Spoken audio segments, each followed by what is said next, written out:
झारखंड विधानसभा चुनाव में तो हम लोगों की घोषित रणनीति है और नीति दोनों चीज स्पष्ट है कि हम लोग एनडीए के अभिन्न हिस्सा है और वहां भी हम लोगों का समझौता बिल्कुल एनडीए के जो दूसरे सहयोगी दल हैं उनके साथ है और वहां पर सीटों का बंटवारा भी हो गया है।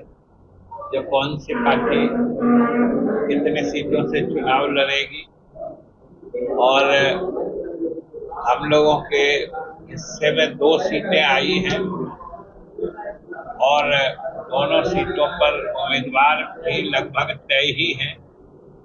जो पार्टी के जो अधिकृत पदाधिकारी होंगे वो आपको सूचना दे देंगे।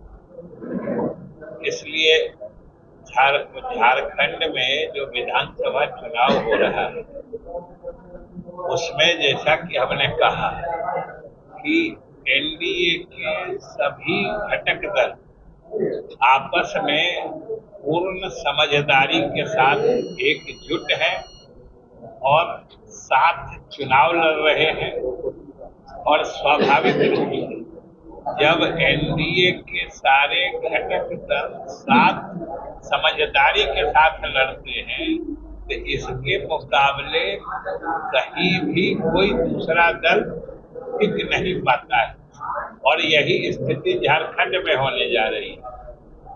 जो हमारे जनता दल यू के 2 उम्मीदवार होंगे जो जमशेदपुर पश्चिमी और धमार विधानसभा क्षेत्र वो दोनों तो तब से हम लोग 5 सीट पर लड़ने की इच्छा हम लोगों ने व्यक्त की और वहां के स्थिति के हिसाब से फिर जो भाजपा या अन्य दलों के साथ जो सहमति बनी तो दूसरे दलों को भी उसमें सामंजित करना था।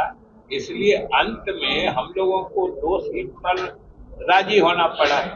लेकिन अब जब एक बार हम लोग राजी हो गए तो अब तो गठबंधन में पूरी तरीके से मजबूती से हम लोग काम करेंगे। इच्छा तो जरूर थी ज्यादा सीट लड़ने की और हम लोगों ने मांग भी की थी।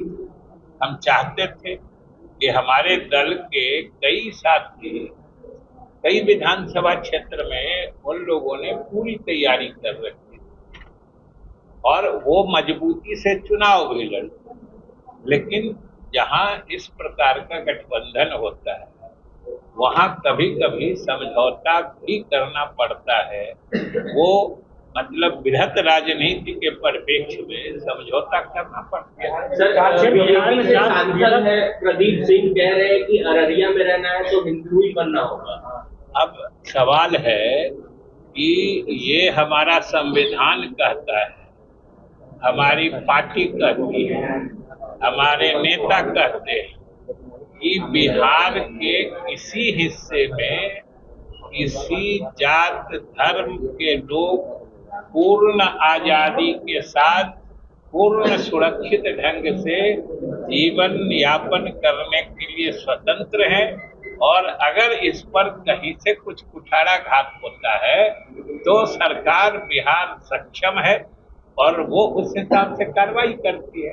अब बाकी सवाल है कि अगर किसी व्यक्ति का कोई दूसरी सोच है तो ये आप पर निर्भर करता है जो आप किसको बढ़ावा देना चाहते हैं। ये आपको सोचना पड़ेगा, आप लोग भी सोचिए। सिर्फ बेलागंज सीट को लेकर सवाल उठ रहा है कि जिनके घर पर एनआईए का रेड हुआ उनको टिकट दिया गया है। अरे सवाल वहाँ के जनता की मांग थी ना, हमारे वर्करों की चाहत थी, वहाँ के जनता ने मांगा है और वो एक वैधानिक प्रक्रिया है।